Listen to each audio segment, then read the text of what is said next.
Hai guys, Assalamualaikum warahmatullahi wabarakatuh. Selamat datang kembali di Andrix Channel.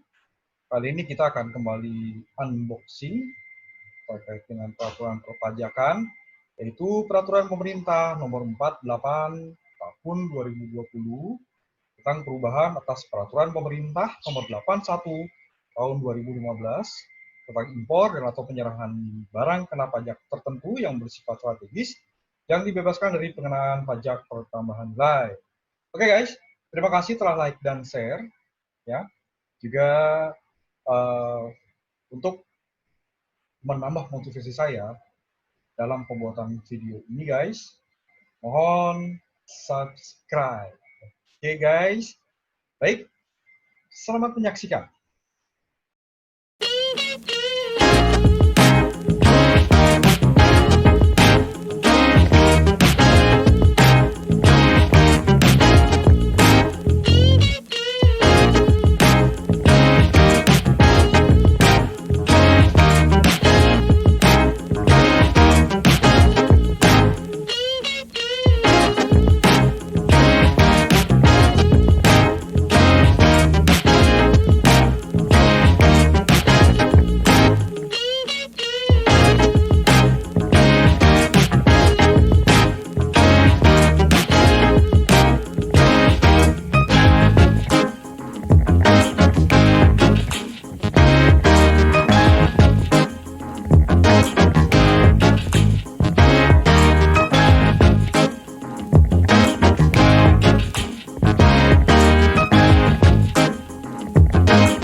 Oke guys, Peraturan Pemerintah Nomor 48 Tahun 2020 itu mengubah Peraturan Pemerintah Nomor 81 Tahun 2015. Oke, kita akan cek ke peraturannya guys, dan kita akan juga bandingkan ya, bedanya di mana dari ketentuan sebelumnya.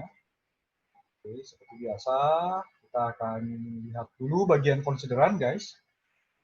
Ya, di sini menimbang untuk lebih memberikan kepastian hukum, meningkatkan rasio elektrifikasi secara nasional, dan mempercepat pemenuhan kebutuhan tenaga listrik yang lebih efisien, perlu dilakukan perubahan terhadap Peraturan Pemerintah Nomor 81 Tahun 2015 tentang impor dan atau penyerahan barang kena pajak tertentu yang bersifat strategis yang dibebaskan dari pengenaan PPN. Oke, kita lihat dulu guys di bagian penjelasan umum.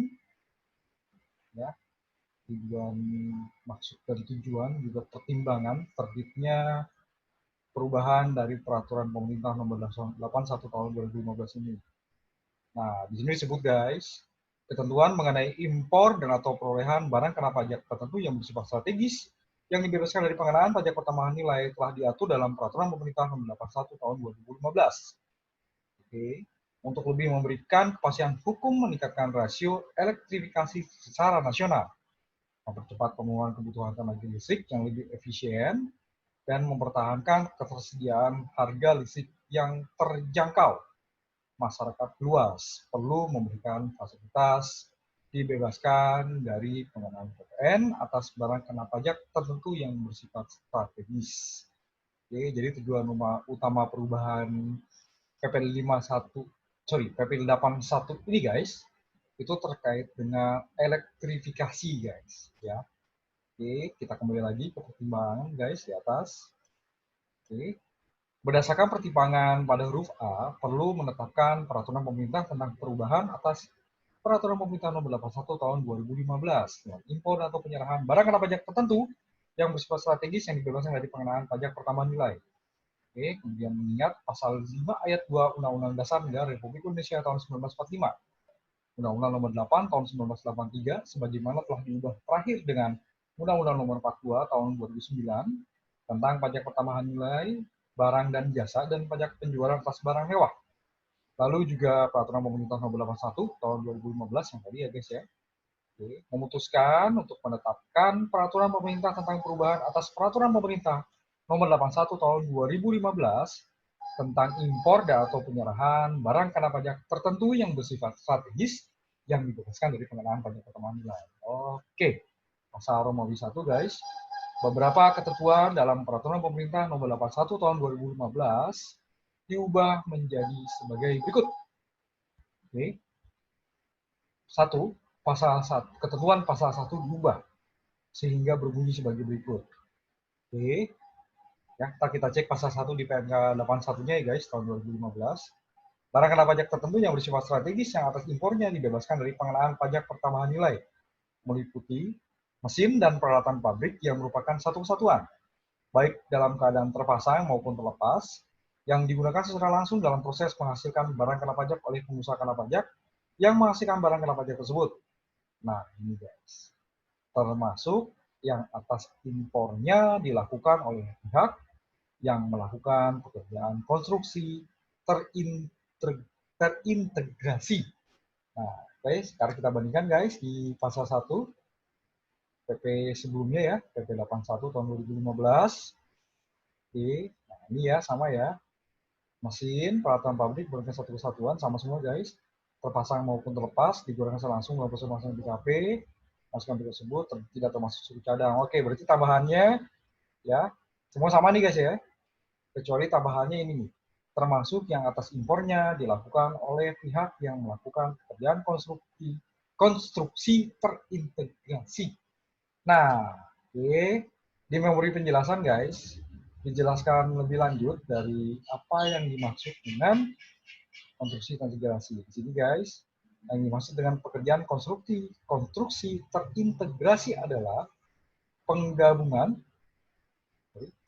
fungsi layanan dalam proses penggabungan, perencanaan, pengadaan, dan pembangunan. Jadi satu-satu ya guys ya. Fungsi layanan dalam mulai penggabungan, perencanaan, pengadaan, dan pembangunan. Oke, itulah pekerjaan konstruksi terintegrasi. Oke, selanjutnya guys, kita cek lagi. Masih di butir ke-1 ya. Pasal 1 tadi huruf A, sekarang huruf B. Barang yang dihasilkan dari kegiatan usaha di bidang kelautan dan perikanan, baik penangkapan maupun budidaya.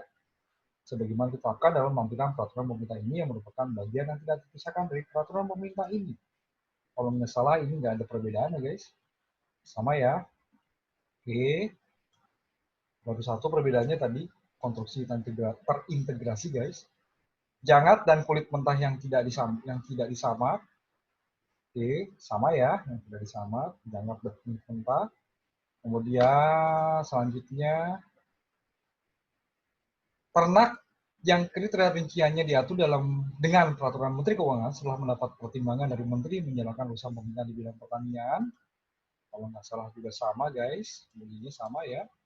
Oke, huruf E sekarang. Bibit dan atau benih dari barang pertanian, perkebunan, kehutanan, peternakan, atau perikanan, sama juga. Oke. Kemudian pakan ternak, tidak termasuk pakan hewan kesayangan. Ya, jadi di sini benar-benar ternak ya, sama juga. Kemudian pakan ikan. Oke, sama guys, pakan ikan. Oke, huruf H sekarang. Bahan pakan untuk pembuatan pakan ternak dan pakan ikan tidak termasuk imbuhan pakan dan pelengkap pakan dan yang kriteria dan atau rincian bahan pakan diatur dengan peraturan Menteri Keuangan setelah mendapat pertimbangan dari Menteri menyelenggarakan usaha pemerintahan di bidang kelautan dan perikanan dan Menteri menyelenggarakan usaha pemerintahan di bidang pertanian. Oke, sama ya guys. Oke, kemudian bahan baku kerajinan perak dalam bentuk perak butiran atau bentuk perak batangan. Sama guys. Nah, ini kan sampai huruf I ya. Nah, huruf J, liquid natural gas. Oke. Dua ya guys. Udah dua nih untuk yang impor. Perubahannya ada 2 titik. Tadi konstruksi mitigasi dan liquid natural gas. Oke. Sekarang ayat 2 guys. BKP tertentu yang bersifat strategis yang atas penyerahannya dibebaskan dari pengenaan pajak pertambahan nilai meliputi, masih sama ya, penyerahan mesin dan peralatan pabrik merupakan satu kesatuan, baik dalam keadaan terpasang maupun terlepas, digunakan secara langsung dalam proses menghasilkan BKP oleh PKP yang menghasilkan BKP tersebut. Oke, sama ya. termasuk yang atas perolehannya dilakukan oleh pihak yang melakukan pekerjaan konstruksi terintegrasi tidak termasuk suku cadang. Oke, sama dengan impor yang barusan ya. Oke, berarti bedanya juga di situ untuk yang penyerahan ya. Konstruksi terintegrasi di yang lama nggak ada. Lanjut lagi guys. Barang dihasilkan dari kegiatan usaha di bidang kelautan, perikanan, baik penangkapan maupun budidaya. Sebagai yang telah ada program pemerintah ini, oke, ini juga sama, nggak ada perubahan guys, huruf B-nya. Sama juga ini, jangat kulit mentah ya, sama persis guys, seperti impornya ya, ternak dan lain sebagainya, bibit benih, pakan ternak, pakan ikan, huruf H juga sama ini, ya masih sama ya dengan yang sebelumnya, masih sama semua guys, bahan pakan tadi ya. Kemudian juga bahan baku kerajinan perak, ya sama juga. Oke, bahan baku kerajinan perak. Nah, kemudian huruf J guys, unit hunian rumah susun sederhana milik guys, yang perolehannya dibiayai melalui kredit pembiayaan pemilikan rumah bersubsidi yang mulai ketentuan sebagai berikut. Luas untuk setiap hunian paling sedikit 21 meter persegi dan tidak melebihi 36 meter persegi. Pembangunannya mengacu pada peraturan menteri yang menyediakan usaha pemerintahan di bidang pekerjaan umum dan perumahan rakyat. Merupakan unit hunian pertama yang dimiliki digunakan sendiri sebagai tempat tinggal dan tidak dipindah tangankan dalam jangka waktu sesuai dengan peraturan perundang-undangan di bidang rumah susun. Dan batasan terkait harga jual unit hunian rumah susun sederhana milik dan penghasilan bagi orang pribadi yang memperoleh unit hunian rumah susun sederhana milik ditetapkan oleh Menteri Keuangan setelah mendapat pertimbangan dari Menteri yang menyediakan usaha pemerintahan di bidang pekerjaan umum dan perumahan rakyat. Kalau nggak salah juga nggak ada bedanya ya, sama guys, syarat-syaratnya untuk rumah hunian sederhana milik, rumah susun sederhana milik. Oke. Huruf L sama ya, huruf L, listrik, termasuk biaya penyambungan listrik dan biaya beban listrik, kecuali untuk rumah dengan daya di atas 6.600 voltase ampere. Nggak ada bedanya juga kalau nggak salah. Oke, maaf, ternyata ada perbedaan ya. Ini cuma listrik kecuali untuk rumah. Nah, di sini ada tambahan guys. Listrik termasuk biaya penyambungan listrik dan biaya beban listrik kecuali untuk rumah dengan daya di atas 6.600 voltase ampere. Oke, jadi dijelaskan lebih lanjut ya. Termasuk biaya penyambungan listrik dan biaya beban listrik. Jadi kalau yang lama kan cuma listrik kecuali langsung gitu ya. Oke, ini ada perubahan berarti untuk listrik ya, ada definisinya diperluas lagi ya. Oke, kemudian yang terakhir liquid natural gas untuk penyerahan yang dibebaskan dari PPN. Oke, karena termasuk BKP tertentu yang bersifat strategis. Oke guys, kemudian di bagian 2, ketentuan ayat 2 pasal 3 diubah. Oke. Ayat 2 pasal 3 diubah. Oke, jadi ini karena ada perubahan tadi ya, yang konstruksi integrasi tadi ya. Jadi makanya di sini kalimatnya sih hampir mirip dengan yang lama guys. Pemberian fasilitas BPK dari pengenalan PPN atas impor atau penyerahan BKP tertentu yang bersifat strategis, yang tadi ya, mesin dan lain sebagainya tadi ya, baik impor maupun penyerahannya yang disebutkan dalam pasal 1 ayat 1 huruf A dan pasal 1 ayat 2 huruf A. Menggunakan surat keterangan bebas pajak pertambahan nilai. Jadi ini wajib pakai SKB guys. Sementara pemberian fasilitas BPK dari pengenalan PPN atas impor atau penyerahan BKP tertentu yang bersifat strategis sebagaimana dimaksud dalam pasal 1 ayat 1 huruf B sampai dengan huruf J. Serta pasal 1 ayat 2 huruf B sampai dengan huruf L tanpa menggunakan surat keterangan bebas pajak pertambahan nilai. Oke, jadi masih sama guys. Yang lama juga bilang gitu ya, kecuali tadi ada tambahan apa? Konstruksi terintegrasi. Oke, untuk mesin dan lain sebagainya. Tidak termasuk suku cadang. Oke, berarti yang ini ya masih sama ya dulunya ya, kecuali tambahan tadi, konstruksi terintegrasi. Kemudian perubahan ketiga, mengubah ketentuan angka 3 lampiran sehingga menjadi sebagaimana tercantum dalam lampiran merupakan bagian tidak terpisahkan dari peraturan pemerintah ini. Kemudian pasal Romawi 2, peraturan pemerintah ini mulai berlaku pada tanggal diundangkan. Agar setiap orang mengetahuinya, memerintahkan pengundangan peraturan pemerintah ini dengan penempatannya dalam lembaran negara Republik Indonesia ditetapkan di Jakarta tanggal 24 Agustus 2020 diundangkan di Jakarta pada tanggal 24 Agustus 2020. Oke guys, ya tadi kita sudah langsung bahas juga di sini penjelasan apa itu pekerjaan konstruksi terintegrasi. Oke, ini imbuhan pakan tadi belum sempat sebut ya. Feed aditif adalah bahan baku pakan yang tidak mengandung zat gizi atau nutrisi yang tujuan pemakaiannya terutama tujuan seperti santupil. Oke, ini juga masih sama aturan yang lama guys. Pelengkap pakan, feed suplemen, zat yang secara alami sudah terkandung dalam pakan, tetapi jumlahnya perlu ditingkatkan dengan menambah dalam pakan seperti asam amino, vitamin, dan lain sebagainya. Oke, sisanya sama ya guys. Penjelasan yang lainnya ini sama. Nah, ini juga dijelaskan lebih lanjut yang dimaksud dengan rumah susun sederhana milik, yaitu bangunan bertingkat yang dibangun dalam suatu lingkungan yang dipergunakan sebagai tempat hunian yang dilengkapi dengan kamar mandi atau WC dan dapur, baik bersatu dengan unit hunian maupun terpisah dengan penggunaan komunal. Oke, sisanya cukup jelas semua guys. Nah, kemudian kita akan cek di sini ya. Yang tadi diubah kan cuman komoditas ikan kalau nggak salah yang butir ketiga. Sisanya 1-2, oke, kita lihat apa itu 1-2 guys. Kalau nggak salah sih sama, nggak ada perubahan ya. 1-2, 3 aja yang berubah di ininya, di lampirannya guys, di lampirannya. Oke, kalau nggak salah di situ juga disebut masalah udang ya. Oke, sebentar, sedikit lagi. Nah, oke, nomor 1 itu udang, ya. Di sini dibilang tetap produk komoditasnya guys. Udang, kemudian ikan hias, tetap. Nah, ikan yang berubah. Sini ikan ya. Oke, ikan. Tidak termasuk ikan hias. Dipaksakan hidup, masih sama. Dipaksakan hidup. Oke, kalau nggak salah bedanya di sini dijelaskan yang poin ketiga nih guys.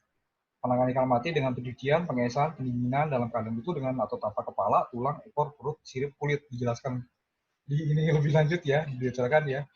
Di sini nggak ada tuh guys, cuma diisi dan perut aja udah gitu. Tanpa kepala, isi perut dan sebagainya. Di sini dijelaskan lagi ya. Dengan utuh, dalam keadaan utuh dengan atau tanpa kepala, tulang, ekor, perut, sirip, kulit. Oke. Sisanya juga sama ya guys. Perbedaannya cuma itu doang guys. Ya, di sini cuman tanpa kepala atau apa? Dengan atau tanpa kepala dan isi perut. Oke, di situ dijelaskan lagi. Oke guys, sisanya 4, 5, 6 sampai dengan 10 ya. Rumput laut, karang tiram remis, kemudian kepiting rajungan, teripang, lobster, semua masih sama ya. Cumi, sotong, gurita, artemia, semua masih sama. Oke guys, itulah unboxing kita terkait dengan peraturan pemerintah nomor 48 tahun 2020 tentang perubahan atas peraturan pemerintah nomor 81 tahun 2015 tentang impor dan penyerahan BKP tentu yang bersifat strategis yang dibebaskan dari pengenalan terkait. Oke, nanti di running stack akan ada semacam review ya perubahannya apa, jadi jangan ditutup dulu guys. Oke, baik, terima kasih telah menyaksikan Andris Channel. Terima kasih juga sudah like dan share guys. Sekali lagi, sebagai apresiasi dalam pembuatan video yang dapat meningkatkan motivasi saya guys, mohon subscribe.